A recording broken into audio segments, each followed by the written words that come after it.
የሙሽራው ሚዜ ሁለት ጊዜ ሶስት ጊዜ እንደዚህ ያርግና በዚህም ይቀባታል። ስለዚህ 19 ዓመት በትዳር ቆይተሻልና ይመስለኛል ቀደም ባለው ጊዜ ነው የተዳርሽው ድሮ ባህሉ ስርዓቱ ባለበት። ስለዚህ እስኪ ከጮኝነት ጊዜውን ጀምር። እዚህ አካባቢ ደግሞ ቅቤ ቀቢ የሚባል ባህል አለ መሰለኝ አይደል? እሱ ካለ እስኪ አውሪኝ ስለሱ። ሁሉንም ነገር የሚፈጽመው ቤተሰብ ነው። አንቺ ምንም የምታውቂው ነገር ምንም ማውቀው የለኝም። ከዛ ሰጠው ይባባላል።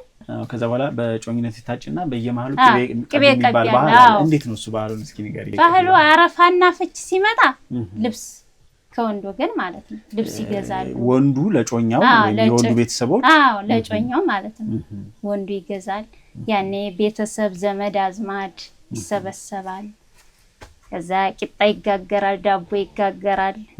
ከዛ በኋላ ነው በቃ እንደዛ ለቅቤ ቀቢ ማን ይመጣል ከወንድ? አሁን ለቅቤ ቀቢው የዛን ጊዜ ከወንድ አሁን የሱ ቤተሰቦች እንዳለ ይመጣል። አባቱ እናቱም እናት አይመጣም። አባቱ አጎትም ታለ ወንዱ ወንዱ ይመጣል። እሺ ስለዚህ ቅቤ ቀቢ የተባለው ታዲያ ምንድነው? ቅቤ ይዘው ይመጣሉ? ቅቤ ይዘው ይመጣሉ። እሺ ቅቤ ቀቢ ሲባል እንግዲህ ቅቤ ይዘው ነው የሚመጡት። ሳሙና፣ ቅባት፣ ልብስ፣ መዋቢያ የሚሆን ነገር ይዘው ይመጣሉ። ያንን ይዘው ሲመጡ ቅቤውን ትቀባለች ያቺ ልጅ የታጨች ልጅ፣ ልብሱን ትለብሳለች፣ ጓደኞቿ ጋር ስትጫወት ትውላለች። እንደዛ ነው ቅቤ ቀቢ የዛን ቀን ማለት ነው። ቅቤውን ታዲያ የሚቀባት ማን ነው? እነሱ ቅቤውን ይዘው መጡ። እናቷ ናት የምትቀባት ወይስ ማን ነው የሚቀባት?